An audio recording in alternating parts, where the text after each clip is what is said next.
노스캐롤라이나주 킨스턴, 마케팅 사업을 하는 27살의 로라 에커슨. 그녀는 사업을 하며 점점 자리를 잡았고 나름 수입도 안정적이었습니다. 성격 또한 쾌활해 주변 사람들을 기분 좋게 만들어주는 그런 사람이었죠. 그녀는 전 남자친구와의 사이에서 2명의 자녀를 낳았고 헤어지며 양육권 문제를 겪게 되는데 로라는 당시에 수익이 전혀 없었기에 주말에 만날 수 있었고 그랜트는 주중에 아이들을 돌보라는 임시 결론이 나옵니다. 이것은 임시로 협정된 것이었기에 두 사람 모두 심리학자에게 심리평가를 받아야만 했습니다. 박사는 두 사람이 공동으로 양육을 하는 방향을 권장하는 보고서를 발표했죠. 그랬기에 그녀는 양육권을 위해 집에서 마케팅 사업을 시작했고 그로 인해 수익이 생겼습니다. 또 온라인 강의를 들으며 자기 개발에도 힘썼으며 교회에서 열심히 기도도 하고 사람들과도 잘 어울렸죠. 로라는 자신도 곧 양육권을 소유할 수 있을 것이라고 기대했습니다. 두 사람은 8월 15일 법원에 출두할 예정이었다고 합니다. 그랜트와 로라는 2007년에 헤어졌고 2010년에 그랜트는 새로운 여자친구와 결혼식을 올립니다. 그녀의 이름은 아만다 헤이즈. 그녀는 스태포드 와이프라는 영화에 출연했던 배우였죠. 두 사람 사이에서 새로운 딸이 태어났고 새 자녀와 부부는 행복하게 지냈습니다. 2011년 7월 13일 아이들을 만나기 위해 킨스턴에서 그랜트가 살고 있는 곳으로 차를 몰았습니다. 그날 밤 9시 로라의 비즈니스 파트너가 그녀와 전화통화하기로 약속이 되어 있었기에 그녀에게 전화를 걸었습니다. 하지만 그녀와 통화는 이루어지지 않았죠. 그렇게 하루 이틀 시간이 흐르고 그녀의 소식을 들을 수 없었던 비즈니스 파트너가 7월 18일 경찰에 실종 신고를 했습니다. 로라가 아이들을 만나기 위해 전 남자친구의 집으로 간다는 이야기를 전해 들었기에 마지막 행방에 대해 알렸습니다. 경찰은 7월 20일 그랜트의 집으로 찾아갑니다. 그들이 아파트에 도착하자 표백제 냄새가 강하게 났고 직감적으로 무슨 일이 있었을 것이라고 느꼈습니다. 게다가 샤워 커튼, 진공 청소기, 깔개 등등 미세하게 살펴보면 집에 있어야 될 것들이 없어져 있었습니다. 그리고 메모 하나를 발견하는데 25,000달러를 받는 대신 아이들의 양육권을 포기한다는 서명이 담긴 메모였죠. 그러나 로라가 양육권을 얻으려고 고군분투했던 것들에 대해 확인을 했기에 이런 서명을 했을 리 없다고 생각됐습니다. 경찰은 이 부부에 대해 의심이 커졌고 그들의 행적을 쫓기 시작합니다. 7월 14일 그랜트가 마트 2군데를 갔다는 것을 확인했고 고글과 쓰레기 봉투, 톡, 칼날, 방수포, 비닐 시트, 장갑, 표백제, 테이프 등을 샀다는 것을 알아냈죠. 16일 그랜트는 얼음을 사고 뒤에 매다는 트레일러를 빌립니다. 그는 트레일러를 빌리며 텍사스에 간다고 알렸죠.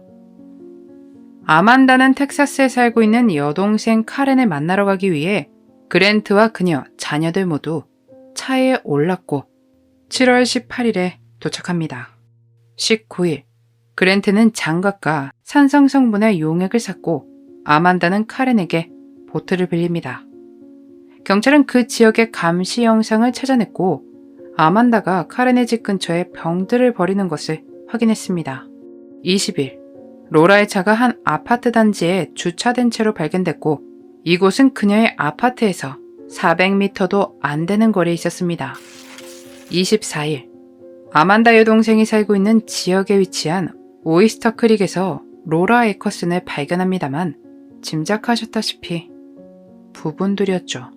그녀의 발견으로 경찰들은 확신을 했고 25일 그랜트와 아만다를 체포합니다. 노스캐롤라이나주 수석검시관은 로라가 숨을 거두게 된 원인은 확인할 수 없고 미확인 폭력이라고 결정 내렸습니다. 경찰은 증거에 따라 로라가 노스캐롤라이나에서 해를 입고 아이스박스를 이용해 텍사스로 이동됐을 것이라고 믿었습니다. 또 소름 끼치는 것은 텍사스에서 산성 용액을 샀다고 하지 않았습니까? 그 산성분을 이용해 보려고 했지만 실패했고 다른 계획을 세워 배를 타고 나가는데 오이스터 크릭에 사는 악어들이 해결해 주길 바란 것이었죠. 하지만 그들의 판단과는 다르게 악어들이 도와주지 않았습니다. 그랜트 헤이즈는 재판하는 내내 미소를 머금고 있었습니다. 그랜트는 무죄를 주장했지만 검찰은 로라의 마지막 목격된 시기와 장소, 사라진 그랜트의 집의 물건들, 표백제 냄새 등을 배심원들에게 설명했고 증거들을 제시했습니다. 또한 그는 자신의 알리바이를 만들기 위해 그녀에게 메일을 남기기도 했습니다. 검찰은 로라가 서명했다는 양육권 포기각서에 대해 의심을 했는데 법원 청문회가 한 달 남은 시점에서 이런 각서에 서명을 했을 리 없다는 부분 때문이었죠. 그렇기 때문에 이 부분이 동기가 됐을 것이라고 믿어지고 있습니다. 이런 커플 범죄 같은 경우는 범죄가 밝혀지고 나면 서로를 헐뜯기 시작하죠. 아만다의 변호인은 그랜트에게 모든 책임이 있다고 설명을 했습니다. 그랜트가 가구를 배달한다고 말하며 텍사스에 사는 아만다의 여동생의 집으로 여행을 가도록 만들었고 그곳에 도착하니 돌변해서 모든 일에 가담하도록 만들었다고 말입니다. 하지만 텍사스에서 가족들과 돌아오는 길에 찍힌 그녀의 모습에선 두려움을 찾아볼 수 없었고 두 사람 다 미소를 짓고 있었습니다. 또 아만다의 여동생이 그녀의 재판에서 아만다가 로라를 해했다는 자백을 했다는 증언을 했습니다. 그렇게 그랜트 헤이즈에게 1급 사람을 해한 혐의로 가석방 없는 종신형이 내려졌고 아만다 헤이즈에게는 2급 사람을 해한 혐의로 13년에서 16년형에 텍사스에서 증거 조작으로 20년이 추가됩니다. 아만다도 참 보통 인물이 아닌 게 그녀가 수감되고 2달 후에 교도소 간수들과 부적절한 관계를 맺었고 그 6명은 해고를 당했다고 하네요. 당연한 이야기지만 그랜트와 아만다는 이혼을 했고 깔끔하게 재산을 정리했다고 합니다. 그랜트는 싱어송라이터였지만 이것으로 벌어들이는 수입이 없다시피 했다고 그의 친구가 전했는데 아마 이 때문에 양육권 싸움에서 질 것 같으니 이런 일을 꾸민 게 아닌가 싶습니다. 로라는 그저 아이들과 함께 살기 위해 열심히 살았을 뿐인데 이기적인 사람들 때문에 꿈을 이룰 수가 없게 됐네요. 게다가 아이들은 더 이상 사랑하는 엄마를 만나지 못하게 됐죠. 남은 아이들을 그랜트의 부모님들이 돌보고 있다고 하는데 아버지가 저지른 일에 너무 크게 아프지 말고 훌륭하게 행복하게 살았으면 좋겠습니다. 그저 아이들과 함께 살길 바랐을 뿐이었던 로라.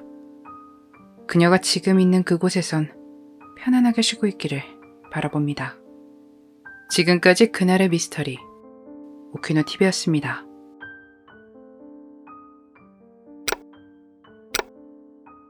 마지막까지 시청해주셔서 감사합니다. 좋아요와 구독은 저에게 큰 힘을 줍니다. 오늘 하루도 수고하셨습니다. 좋은 밤 보내세요.